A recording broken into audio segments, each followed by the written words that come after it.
game kind of mean anything more to you this week going up against Tennessee? No, I came in with the same mindset every week. No, it don't really mean more. What was sort of the process with them and you going through your recruitment? I was committed to them when Coach Jones was there. Then when he left, I decommitted. And we lost a lot of commitments when he left. So everybody just chose their own path. Is it kind of weird thing that had that not happened, you might be in Knoxville this week instead of down here? Nah, Coach Krantz picked on me a little bit about it, but nah, it's just another game, really. Is there anybody on that team that you know, whether it's through the recruitment process or from the Atlanta area, that you keep in touch with or anything like that? Quez, receiver, number one. I talked to Bryce a little bit. Lante, Warren, he from Gwinnett. A couple dudes I know on the team, yeah. You in contact with any of those guys this week or leading up to the game, anything like that? Not really. Did y'all realize Coach Muschamp's never lost to them? I didn't know that. So hopefully we keep it going. What have you seen on Tennessee from the tape you guys have been able to watch on them? They got big physical receivers outside. They can go up and get the ball through contact. You know, Garantano's real good with his legs and has the ability to throw the ball. And we're just preparing for all quarterbacks because we don't know who we're going to get. So, Is it stressful at all, not knowing kind of which guys are going to take the bulk of the snaps? not really, not for me. I mean, the quarterback don't really depend on You're too much. focused on Yeah, focus on the receiver. What kind of stands out in your memory from when you played them last year? Just how fast and physical they play. You know, they play a lot like us, real physical, and they give a lot of effort. So it's definitely going to be a slow match.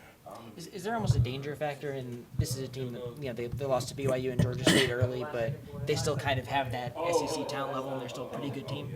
Yeah, I mean, they're definitely a good team. We don't look at who they lost to because you turn on the film, it's easy to see that they're a good team. They shouldn't have lost those games, so it's definitely going to be a good game. When you flipped on the film from the Florida game, what did you kind of take from the secondary's performance? What did you see going well? What did you kind of see you guys maybe needed to improve on? I don't think we played that bad. You know, it was a few broken plays that they scored on, 50-50 balls. It wasn't really any major mistakes or anybody we left open. Got a little grabby on my interception, so I knew that was coming back before I made the pick. But, you know, we just got to play through all those calls, and we played well overall as a secondary.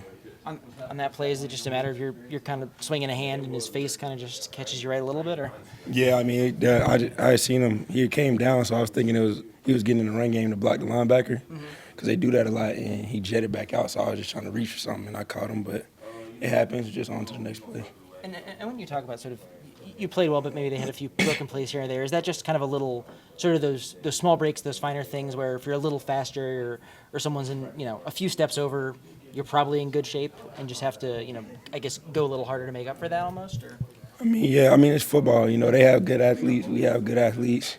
And like I said, they made the plays and we didn't. They made on the touchdown, they had a 50-50 jump ball we didn't make the play on, and the dude ran his initial route and came back and ran another route on a broken play that they scored on. I had a couple of PIs, It was just broken plays they were getting yards on. It wasn't really anything too serious. Are you pleased with the production you guys have had in getting the ball off people? I think 4 picks over the last 2 games. Yeah, over the last couple games, yeah. What was the biggest difference, I guess? Was there a moment for you guys where you kind of figured out the best way to get the ball off people, or just was it something that was kind of destined to break through after a slow start to the year? I think it's really the D-line. Teams finding out that they can't run the ball on us, so they got to put it in the air. And you just created more opportunities for the secondary, and we've been able to, capitalize off that. Everybody runs rub routes, pick routes, and stuff like that. As a secondary, how difficult is that to defend, and does it require extra communication between you guys when that stuff's happening? Definitely, some teams like when they see you running a lot of man, get in tight, condensed formations and run, rub routes and pick routes. You just got to communicate across the secondary because you can easily get mixed up and leave somebody wide open. You don't want to do that. Is there anybody who does those more than other people? Like you've seen this season, anybody do a bunch of them compared to somebody else? Nah, not really. I mean, everybody did it the same. Georgia did it a little more than anybody. Yeah.